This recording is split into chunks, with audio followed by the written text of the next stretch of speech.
Oi gente, eu sou o Guto, professor de literatura, e hoje daremos continuidade aos heterônimos de Fernando Pessoa. Daremos continuidade com Ricardo Reis, conhecido como o Poeta Pagão.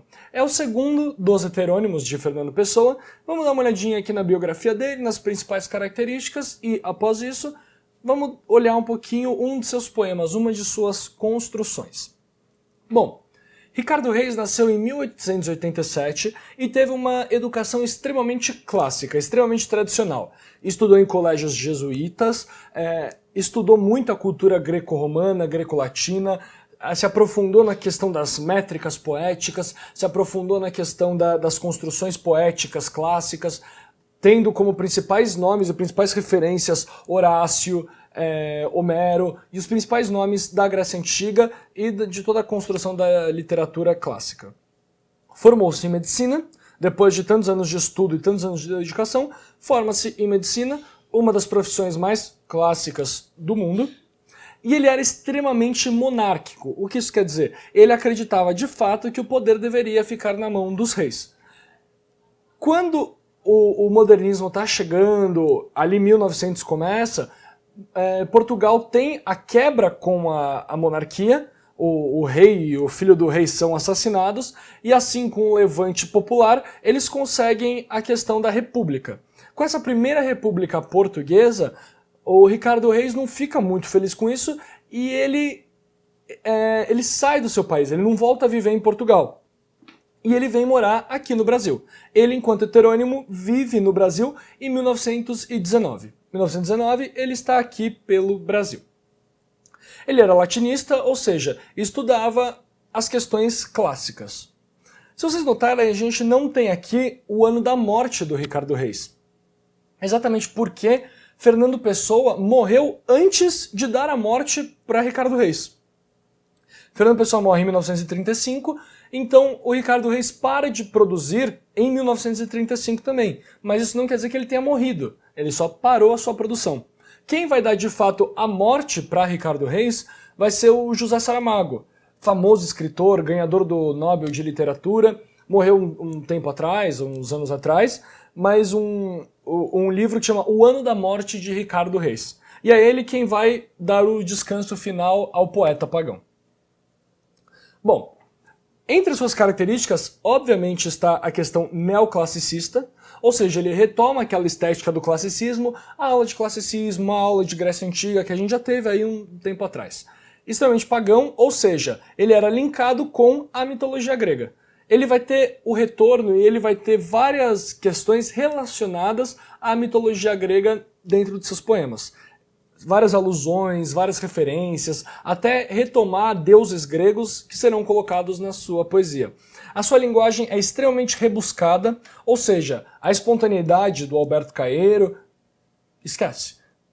Ele trabalha de uma maneira extremamente contida, de uma maneira extremamente não metrificadinha no sentido da métrica, mas de uma maneira extremamente quadradinha. Bem classicista mesmo. Essa ideia de ruptura não aparece em Ricardo Reis.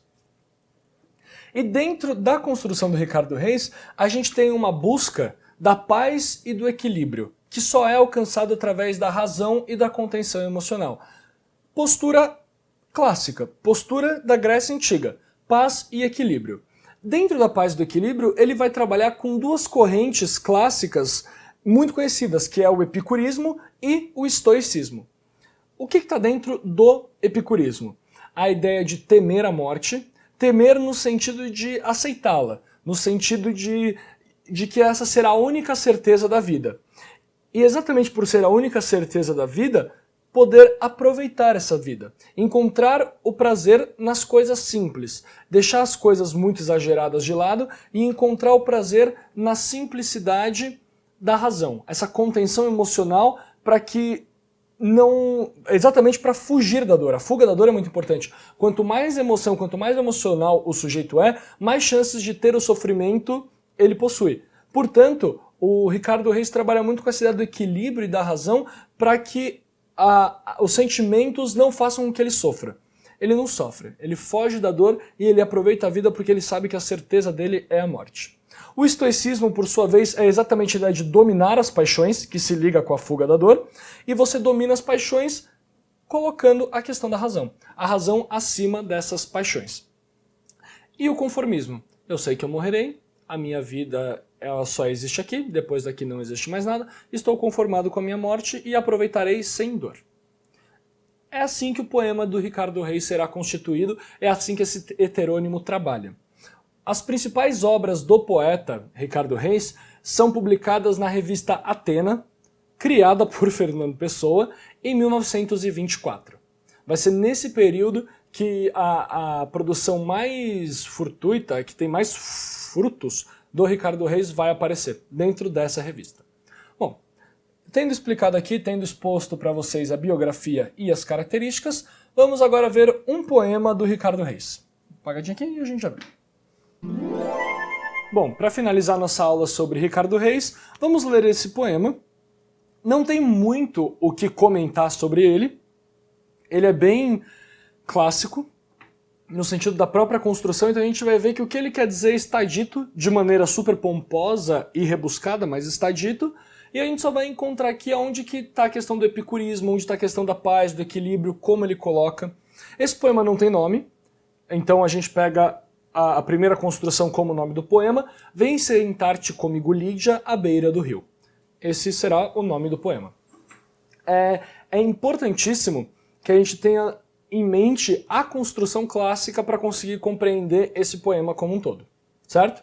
Eu vou ler o poema inteiro e depois a gente vai destrinchando. Vem sentar-te comigo, Lídia, à beira do rio. Sossegadamente fitemos o seu curso e aprendamos que a vida passa e não estamos de mãos enlaçadas. Enlacemos as mãos, depois pensemos, crianças adultas, que a vida passa e não fica, nada deixa e nunca regressa.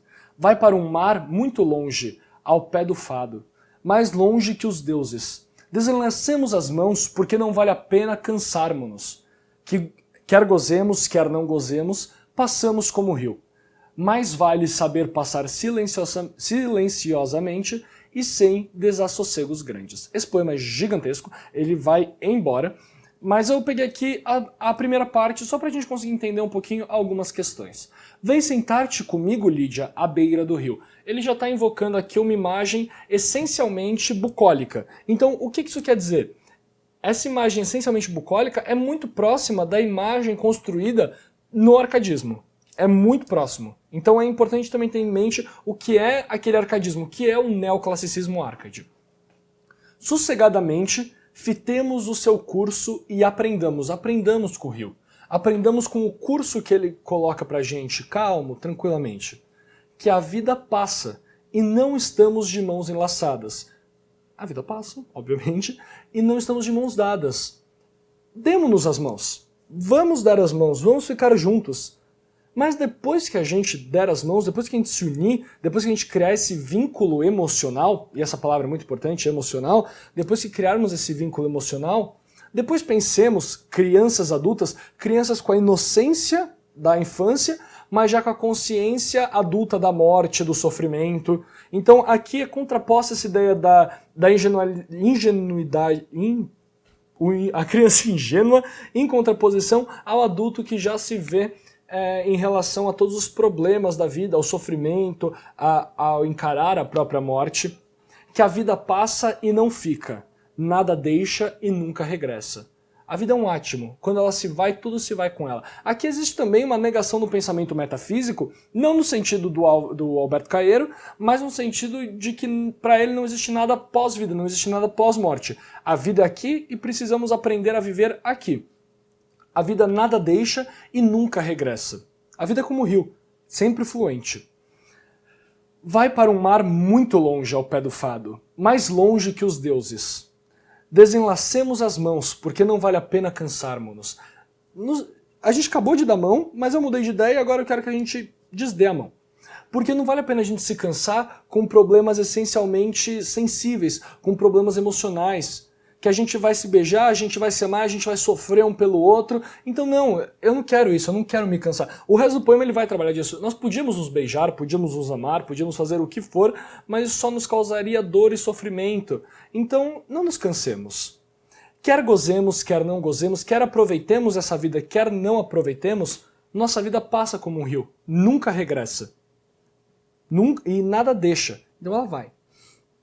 Mais vale saber passar silenciosamente, mais vale saber passar harmoniosa e pacificamente, mais vale saber passar dominando as paixões, sem o sofrimento, sabendo que vamos morrer e sem grandes desassossegos, sem desassossegos grandes. Algo que nos dê a paz de espírito necessária para quando a morte chegar, nós já estejamos conformados e abertos para ela. Então é assim que vai ser construída a poesia de Ricardo Reis, um poeta essencialmente classicista, essencialmente pagão, latinista. Então isso é muito importante.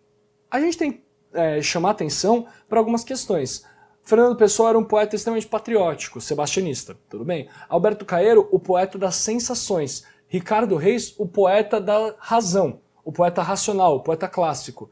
E nos falta o poeta emocional, que vai ser o que a gente vai ver nas próximas aulas, que é o Álvaro de Campos. Bom, é muito interessante ver como o Fernando Pessoa construía essas formas de escrita extremamente diferenciadas, extremamente diversas. A gente consegue ler esse poema e ver que ele não tem quase nada a ver com o poema do Alberto Caeiro, sendo que foi construído pela mesma pessoa que é Fernando Pessoa. É muito interessante observar essas construções e ver como ele fazia esse tipo de poema, como ele criou essa heteronímia.